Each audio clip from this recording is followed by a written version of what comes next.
Olá, estou muito feliz porque estou aqui no TEDx e essa aqui não é minha cara de inconformada.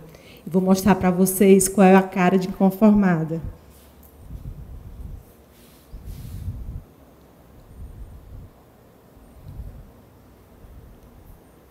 É essa. Nem parece, né? Estou aí na pracinha, em frente à minha casa, minha antiga casa. Tinha uns 8 anos de idade, estou aí com a minha irmã.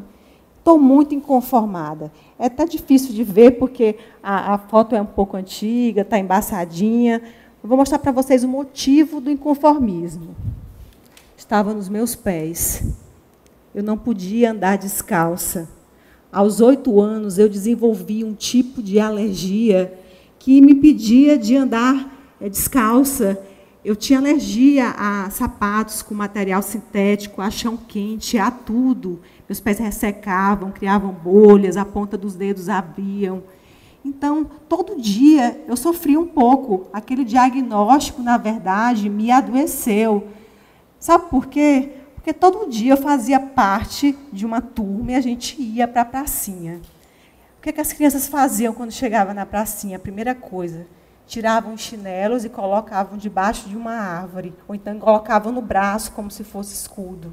Eu não podia tirar meus pés da minha sandália. E tinham 2 coisas, gente, que eu queria com a alma. Primeiro, era andar descalça na pracinha. A segunda coisa era ir de quichute para o colégio. Colégio de padre, ensino religioso radical. Né? Minha família é uma família católica, praticante. Um dia, chegando da escola, olha só o que eu vejo, um objeto diferente na estante. Um livro grande, capa dura, lindo, letras douradas, a Bíblia Sagrada. E uma Bíblia Sagrada ilustrada. Então, eu peguei aquele livro com muita vontade de ver as gravuras, me encantei, até chegar com algumas imagens como essa. Várias imagens de Jesus ali representando alguma passagem, colocada ali em algumas páginas, e uma sequência de imagens. Peguei aquele livro com o coração na boca e fui lá falar com a minha mãe. Se eu devo ser como Jesus, eu tenho que andar descalça. É claro, ela segurou a onda, deu um meio sorriso, e aí ela disse assim para mim, bem séria, Jeane, Jesus era muito pobre. Eu fiquei mais indignada, porque o pai dele fazia móvel, era um carpinteiro. Por que não fazia um chinelo para o filho dele? Porque, para mim, até hoje, fazer um chinelo é uma coisa muito simples. Eu nunca fiz chinelo nenhum, mas eu penso que fazer um chinelo é algo muito simples. E eu segui, questionadora, inconformada, crescendo. Antes disso, né, antes de continuar com esse inconformismo, nesse momento da Bíblia, e logo depois, com esses meus questionamentos, eu pude perceber uma coisa importante que ficou para a vida. O inconformado, que não tem argumento, ele é um chato, só um chato. O inconformado que tem um bom propósito e um bom argumento, ele pode conseguir uma mudança. E eu me agarrei a essas 3 palavras positivas, virou um combo na minha vida. Inconformismo, mais propósito, mais argumento, é igual a mudança. E eu segui questionadora. Na sala de aula, os professores reclamavam, mandavam um bilhete para os meus pais. Jeane pergunta muito, atrapalha a aula. Vinham esses bilhetinhos. Sabe por quê? Olha só, era até complicado a gente ser questionadora. Na verdade, nós somos educados para sermos muito passivos. E por quê? Para não incomodar, para não afrontar, para não dar trabalho. Efeito colateral, preguiça. A gente começa a ter vontade de não ter trabalho também. Normal. Agora eu pulo uma fase, aí eu já tenho 30 anos e eu estou diante de um sonho. Meu filho Enzo, meu sonho. Gente, eu sonhei em ser mãe. Eu queria só ser mãe, eu não queria ser um pâncreas. E aos 9 meses, meu filho foi diagnosticado com diabetes mellitus tipo 1, insulino dependente. Eu não gostei disso, porque eu não estava preparada. Logo depois, meu pai adoeceu. Adivinha o que é que ele tinha? Câncer no pâncreas. Eu fiquei muito revoltada. E eu fiz um texto, vai para o pâncreas que pariu. Eu tinha que desabafar, porque a gente ouve falar em todos os órgãos. A gente ouve falar em coração, em pulmão, em fígado. Ninguém escuta falar no pâncreas. Alguém fala para você, eu estou com dor no pâncreas, ninguém diz. Ninguém fala. Então eu não sabia exatamente nem o que um pâncreas fazia. E diante daquele sofrimento inicial, que todas as palavras negativas com "i" no começo, eu estava indignada, eu me sentia injustiçada, inconformada com aquele diagnóstico. E aí, gente, eu tive que me agarrar à informação, porque toda informação, ela liberta. E ela me libertou. De bate-pronto, eu entendi uma coisa. Eu não podia subestimar a condição do Enzo como portador de diabetes e nem deveria ficar refém daquela condição. E uma coisa, logo depois veio para me mostrar que aquele inconformismo era válido, mas eu estava ganhando alguns presentes. Tipo, eu passei a ser prescrita pelos médicos, em hospitais, em consultórios, como uma mãe que poderia acalmar outras mães. O telefone era passado. E, às vezes, eu tinha que ir na casa da família ou em um hospital, dar injeção de ânimo nos pais e aplicar a primeira insulina no filho deles, para mostrar que não era tão ruim assim. Foi importante isso para mim.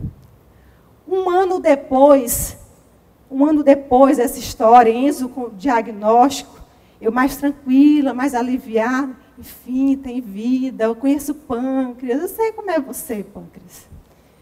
Eu resolvi fazer uma missa em ação de graça para agradecer a Deus, né? Enfim, um ano, Enzo bem, eu estava bem, e eu achei que eu devia para as pessoas algo mais, informação, aquilo que eu tinha aprendido. Gente, até hoje, assim, a pergunta que mais fazem para a Jeane, por onde ela anda, como foi diagnosticado o diabetes do seu filho? Eu acho que eu já respondi isso um bilhão de vezes. E aí eu resolvi, então, levar para a missa um panfleto, né? Fiz 1000 panfletos, comecei a panfletar na missa. Enzo, com um aninho já, e alguma coisa, um texto bem lúdico, bem leve, Enzo apresentando a sua condição de diabético tipo 1, como era a vida dele, como havia sido, como foi feito o diagnóstico, e dando informações relevantes para as pessoas leigas, porque de como elas deveriam se portar diante de uma família de um portador de diabetes.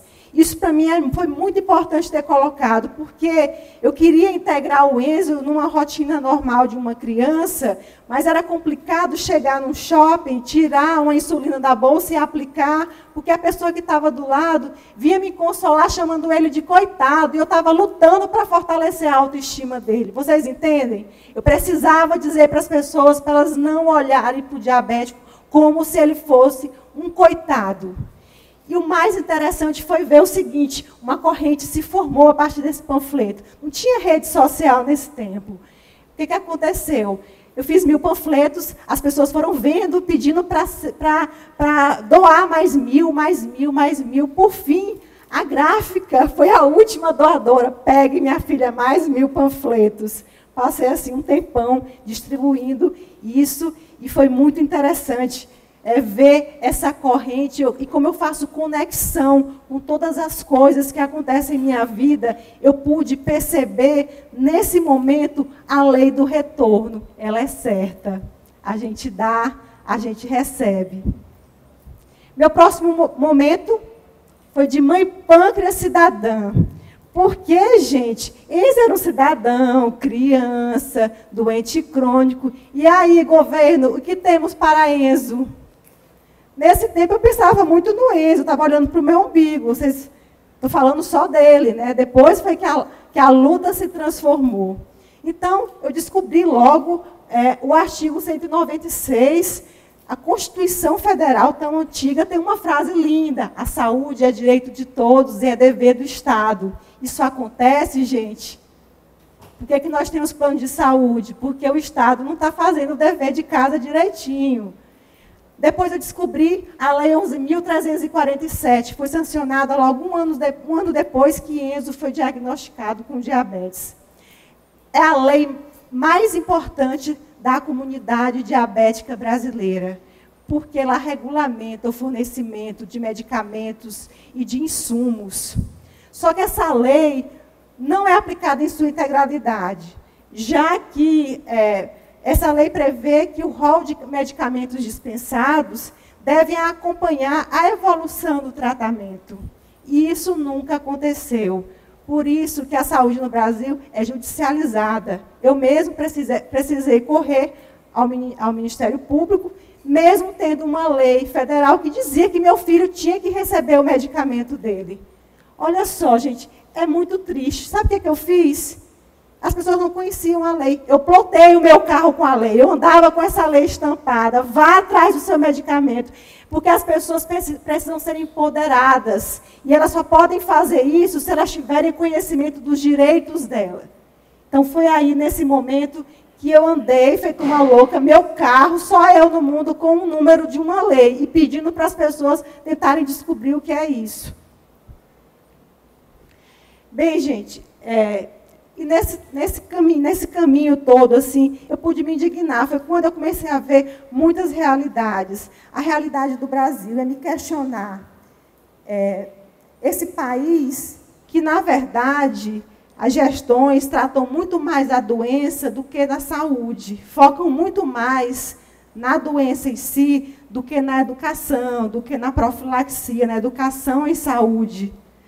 Eu concluo que se morre é de pobre no Brasil, não é de diabetes.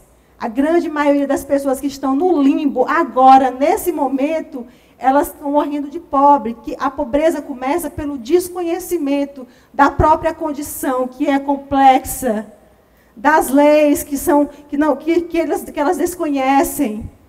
Então, gente, eu fui me deparando com muitas histórias, e foi aí que eu comprei A Dor do Outro. Eu tenho uma história para contar para vocês, muito triste. Eu nunca esqueço essa história, porque me comove muito até hoje. Eu descobri em uma dessas minhas caminhadas uma moça chamada Francília, que ela foi diagnosticada com diabetes quando ela tinha 10 anos de idade.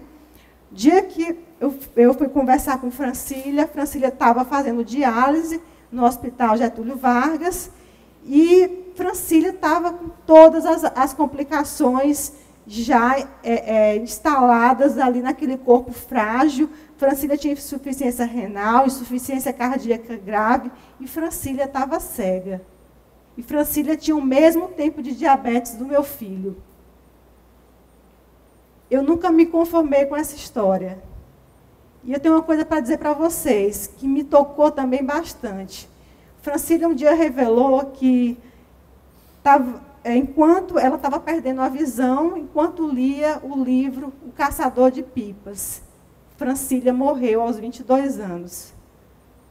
Eu não queria mais ver Francília sofrendo e morrendo daquela forma. Mas eu não tenho só histórias ruins para contar, não, viu, gente? Eu quero contar agora uma história muito boa. 2011 foi o ano do diabético aqui na nossa capital. Eu levei para um vereador uma ideia de um projeto de lei que atendesse todos os diabéticos teresinenses, a lei do medicamento, para que todos tivessem acesso, já que a lei federal não funcionava. O vereador comprou a ideia da lei e apresentou, e todos os vereadores foram favoráveis. E eu fiquei sabendo. Fui para o Twitter. E começou o movimento Assina é Humano. Durante 5 ou 6 horas de um tuitaço, abraçado por centenas de teresinenses, nós colocamos a nossa tag em primeiro lugar. Foi o assunto mais comentado durante uma tarde inteira. O assunto mais comentado no Twitter, no Brasil. Isso fez com que o Brasil tivesse conhecimento. Fomos parar nos portais de referência em diabetes e saúde, e aí um movimento começou. Né? O que é que eu sabia? O prefeito ia receber o documento da aprovação dos vereadores, e ele ia ter um tempo para poder decidir pelo veto ou não. Então, dividi aquele tempo de um mês na minha cabeça. Um tempo é de sensibilização, o outro é de mobilização. Mas eu não vou falar primeiro com o prefeito. Esse movimento tem que ser voltado, a princípio, para a sociedade. Se a sociedade comprasse, abraçasse o Assine Elmano, o Elmano já teria um bom motivo para sancionar. E assim nós conduzimos esse trabalho. E aí, gente, veio a fase da mobilização. Em uma semana, organizamos uma caminhada linda, com tudo que vocês podem imaginar. Jingle, carro de som, bonecos gigantes, portadores de diabetes, as pessoas que eu não conhecia, as pessoas mais importantes da minha vida hoje, porque com elas eu pude me fortalecer, porque até então eu não conhecia a comunidade diabética. E esse dia foi impressionante, porque eu senti também que, além da sociedade, a imprensa abraçava o Assine Elmano. E o bacana foi ler no outro dia, ver nos jornais, frases como essa. A imprensa imparcial tinha um lado, o dos diabéticos. Eu me arrepio até hoje, quando eu vejo essa frase. Foram muitas as manifestações, em blogs. Foi muito interessante ver. Eu nunca tinha visto daquela forma, ver a imprensa imparcial se posicionar e ter um lado. E sabe o que foi que aconteceu, gente? O prefeito vetou a lei. Aí sabe o que é que eu fiz? Fiz isso. Me refiz. Junto àquele grupo que foi lá para a caminhada que eu conheci, criamos a Associação dos Diabéticos do Piauí. O veto veio, o inconformismo veio. 4 meses depois, nós estávamos com a associação constituída, com ata, estatuto, CNPJ. Nesse momento, nós já podíamos falar pela comunidade diabética de fato e de direito. Vocês não imaginam o que é poder representar essas pessoas tão carentes de uma voz. Essa imagem é da última reunião com os portadores de diabetes. Se nós fizéssemos só as reuniões para os portadores de diabetes, aqui em Teresina, a ADIP já valeria, mas a ADIP não faz só isso. Eu quero dizer que num sábado à tarde, 2h30 da tarde, nesse clima de Teresina, esse público carente vai no sol do Berriobró para esse lugar e passa uma tarde incrível, porque a gente trabalha com autoestima, com troca de experiência positiva, e as injeções de ânimos, as pessoas entram de um jeito e saem de outro, já dizendo, eu conto as horas e os dias para estar aqui. É isso. As reuniões, sabe onde começaram? Na sala da minha casa. E hoje a gente já passamos por vários auditórios para poder acomodar as pessoas. E hoje nós estamos no espaço que vai 100, 150 pessoas, nesse clima, nesse sol, no sábado à tarde. Emociona muito. Emociona também ver que 4 anos a gente trabalha sem dinheiro, mas também sem dificuldade, porque uma ONG é feita de parceria, não é de dinheiro, não. A gente tem uma coisa que a gente construiu chamada reputação. É isso que alimenta a ADIP. Nunca deixamos de fazer nada, porque não tínhamos dinheiro, porque as parcerias vinham, as pessoas vinham até nós, se ofereciam. E sabe o que é mais bacana de não ter dinheiro? É ver a felicidade das pessoas sabendo que estão somando para ver algo muito bom aparecer e dar resultado. Então, dar a oportunidade das pessoas se sentirem úteis é também o papel da ADIP. Por isso, nós somos gratos aos nossos parceiros. Afinal, qual é o segredo? 2 semanas depois do tuitaço, eu recebi uma ligação com essa pergunta. Era um educador, um professor, um gestor aqui da nossa cidade, querendo fazer um movimento nas redes sociais, e ele queria saber como eu tinha conseguido colocar uma tag em primeiro lugar no Brasil, em uma rede social. Eu não soube responder, gente. Honestamente, eu não soube responder. Sabe por que eu não soube? Eu não soube responder naquele dia. Agora eu sei responder. Vocês querem a resposta? Sabe o que é que levou a tag lá para cima? Sabe o que é que fez com que a DIP surgisse? Sabe o que me trouxe até aqui? O tal do inconformismo. Inconformismo produtivo. É isso que eu estou falando para vocês, de inconformismo produtivo, feito com verdade, porque, na verdade, meus amigos, é a verdade que alimenta uma pessoa, as relações, uma vida, uma ONG, uma empresa, o jornalismo, a publicidade, e que alimenta a ADIP. E as pessoas sempre souberam entender que os propósitos eram bons, que aquela causa tinha valor e que tinha muita verdade ali por trás também. 4 anos depois da fundação da Associação dos Diabéticos do Piauí, em nosso estado, o que a gente pode ver? Nós inspiramos, contagiamos, promovemos mudanças. E eu quero dizer uma coisa, abrir um parêntese aqui, para dizer que não é a Jeane, não foi a Jeane que fez isso tudo. Foi um grupo de pessoas, várias pessoas. Não conseguiria nada sozinha, gente. Ninguém consegue fazer nada só. E até agora eu lembro de alguma palestra TED que eu assisti, em que a palestrante disse o seguinte: se você quiser chegar bem rápido a algum lugar, vá sozinha.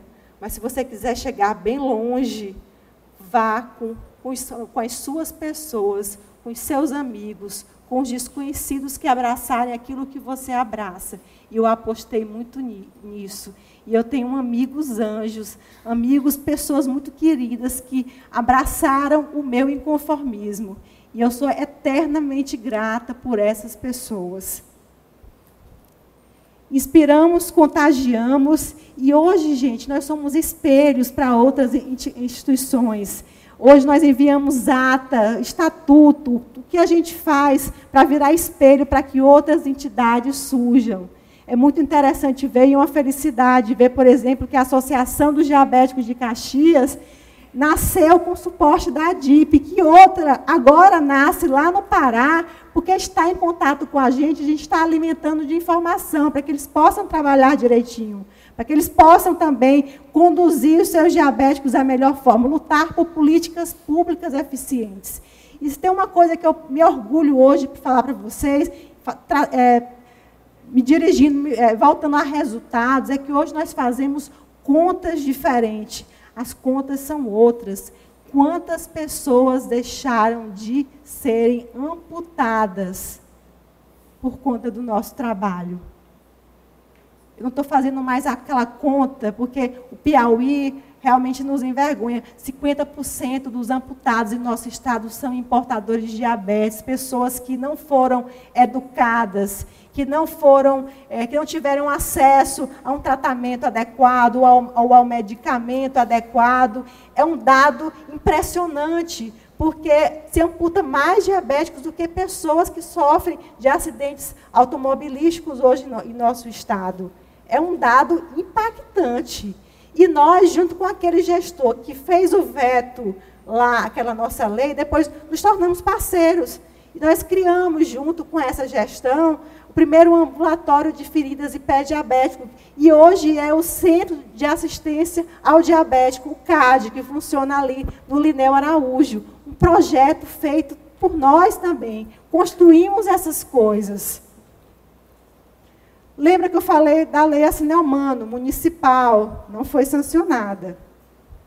A lei 6.623 foi sancionada em 30 de dezembro de 2014. Lembra que a gente estava querendo uma lei municipal? Quando foi vetada, a gente criou a DIP, nós resolvemos que nós não queríamos mais lei municipal, queríamos uma lei estadual. E ela foi sancionada 4 anos depois. Culpa do inconformismo. Está recente, está fresquinha. E agora a gente continua trabalhando, porque ela foi sancionada, mas ela precisa sair do papel. E o governo precisa criar uma logística, criar condições para que ela não seja uma lei natimorta, para que ela dê vida às pessoas. Nessas histórias de leis, e muitos já foram sancionados por meio da ADIP, por essa eu tenho um carinho muito especial. Ela tem um carimbo, no carimbo ela tem o nome do meu filho, é a Lei Enzo. A lei foi uma surpresa. Na verdade, os vereadores, logo após o veto da lei municipal, se reuniram e viram que os diabéticos tinham um símbolo na nossa capital, que era o meu filho. E hoje, o Dia Municipal de Combate ao Diabetes é o dia do aniversário do meu Enzo. E eu vivo muito feliz por isso, porque Enzo está sendo criado, está crescendo nesse ambiente solidário, altruísta, nesse ambiente que me conecta a Deus. Quando eu trabalho para a ADIP, na verdade, eu estou rezando. Eu posso fazer um pedido para vocês, agora para encerrar? Sejam inconformados. Obrigada de coração.